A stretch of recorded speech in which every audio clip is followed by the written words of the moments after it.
बिस्मिल्लाहिर्रहमानिर्रहीम। आज का हमारा लेक्चर जो है वो जिस टॉपिक के ऊपर है उस टॉपिक का नाम है को फैक्टर एंड को एंजाइम। ये हमारा जो है वो शॉर्ट क्वेश्चन के लिए इम्पॉर्टेंट है। पेपर में शॉर्ट क्वेश्चन के रिलेटेड ये पूछा जाता है कि डिफाइन को एंजाइम और को फैक्टर या व्हाट इज को फैक्टर और को एंजाइम्स। तो हम देखते हैं कि को फैक्टर्स और को एंजाइम्स क्या होते हैं और क्या फंक्शन जो है ये परफॉर्म करते हैं। तो सबसे पहले हम देखेंगे को फैक्टर। कोफैक्टर हमारे पास क्या है?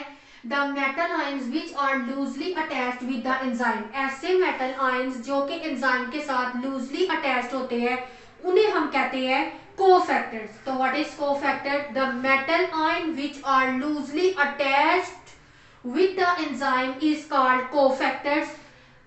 these metal ions are calcium, magnesium, copper and zinc.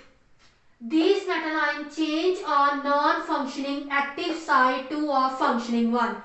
ये कोफैक्टर क्या करते हैं? ये जो कोफैक्टर है, कोफैक्टर हम किनको बोलते हैं? वो मेटल आयंस जो कि लूजली अटैच होते हैं एंजाइम के साथ। वो मेटल आयंस हमारे पास है calcium, magnesium, copper and zinc.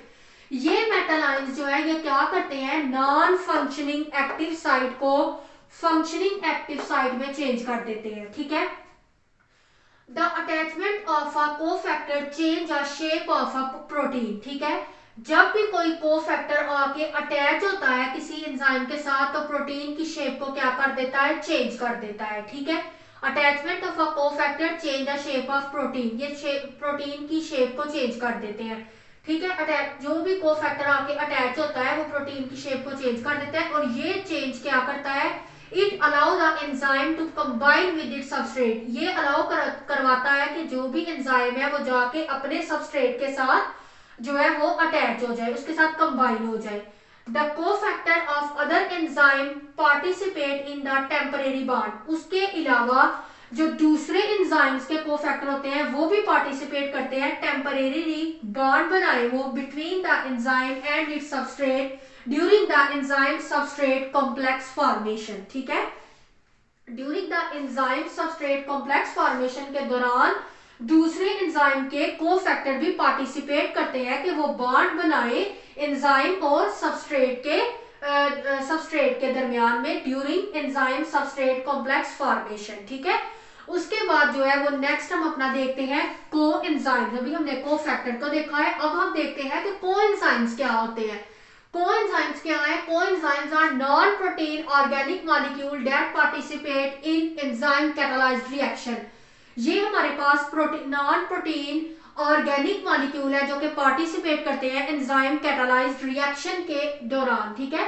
Enzyme catalysed reaction में ये पार्टिसिपेट करते हैं। They are often used in transporting electron from one enzyme to another. ये एक एंजाइम से दूसरे एंजाइम तक जो है वो इलेक्ट्रॉन ट्रांसपोर्ट करवाते हैं। वो electron are present in the form of hydrogen atom. Hydrogen atom की फॉर्म में वो इलेक्ट्रॉन जो है वो प्रेजेंट होते हैं जो कि एक एंजाइम से दूसरे एंजाइम तक ट्रांसपोर्ट करवाते हैं कोएंजाइम हमारे पास। उसके बाद many vitamin like niacin and riboflavin, हमारे पास दो विटामिन की टाइप्स हैं। ये भी फंक्शन करती हैं एज अ कोएंजाइम और यूज्ड होते हैं एज अ कोएंजाइम्स। ठीक है। They are used to make coenzyme. ये फंक्शन भी करते हैं एज अ कोएंजाइम और यूज्ड भी होते हैं टू मेक कोएंजाइम। कोएंजाइम बनाने में भी ये यूज होते हैं। नियासिन और राइबोफ्लेविन, राइबोफ्लेविन जो हमारे पास विटामिन की टाइप्स हैं। उसके बाद है coenzyme transport energy in the form of hydrogen atom. Coenzyme hydrogen atom की फॉर्म में एनर्जी भी ट्रांसपोर्ट करवाते हैं from one enzyme to another enzyme. तो ये हमारे पास जो है वो छोटा सा टॉपिक है कोएंजाइम का और कोफैक्टर का जो कि आपको पेपर में शॉर्ट क्वेश्चन के तौर पे आता है। अब नेक्स्ट हम इसके साथ जो है वो देखते हैं एनएडी कि एनएडी जो है वो क्या होता है जी। तो नेक्स्ट हम देखेंगे कि एनएडी हमारे पास क्या है। एनएडी हमारे पास जो है वो क्या है? One of the most important हमारे पास ये कोएंजाइम्स है। ठीक है।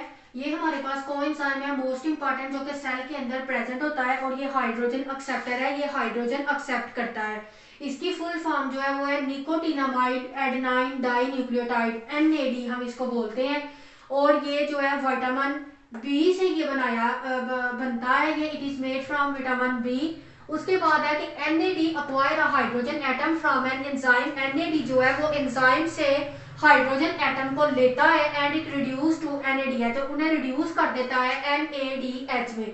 ये जो इलेक्ट्रॉन है, the electron of hydrogen atom contain energy, ठीक है, हाइड्रोजन एटम के जो इलेक्ट्रॉन है उनके पास एनर्जी होती है और ये एनर्जी जो है वो कैरी की जाती है NaDH मॉलिक्यूल से। फॉर एग्जांपल वेरियस फूड और oxidize in the cell, various food जो कि हम खाते हैं वो ऑक्सीडाइज होते हैं हमारे सेल्स के अंदर। वो सेल क्या करते हैं, the cell remove electron from food molecule, cell जो है वो इलेक्ट्रॉन को रिमूव कर लेते हैं फूड मॉलिक्यूल से और उसको ट्रांसफर करवा देते हैं इलेक्ट्रॉन NAD के पास। NAD फिर क्या करता है, इट रिड्यूसेस टू NaDH, ठीक है। तो मेन फंक्शन जो है वो हमारा NAD का क्या है कि NAD जो है वो मोस्ट इंपॉर्टेंट कोएंजाइम है जो कि हाइड्रोजन एक्सेप्टर है, हाइड्रोजन को एक्सेप्ट करता है, ठीक है। NAD भी ये भी जो है ये शॉर्ट क्वेश्चन के लिए जो है वो पेपर में आ सकता है। तो NAD की मैंने आपको फुल फॉर्म पहले ही बता दिया, निकोटिनामाइड डाई एडेनिन डाइन्यूक्लियोटाइड, ठीक है। निकोटिनामाइड एडेनिन डाइन्यूक्लियोटाइड है ये, और ये विटामिन बी से बनाया जाता है। तो ये हमारा लेक्चर था जिसमें हमने जो है वो कोएंजाइम्स, कोफैक्टर और NAD के बारे में पढ़ा। तो ये तीनों चीजें कोफैक्टर, कोएंजाइम और NAD जो है ये पेपर में शॉर्ट क्वेश्चन के अबाउट से रिलेटेड आते हैं। ये पेपर में जो है वो शॉर्ट क्वेश्चन के तौर पे जो है वो पूछे जा सकते हैं। तो ये हमारा जो है वो लेक्चर था कोफैक्टर, कोएंजाइम और NAD के ऊपर।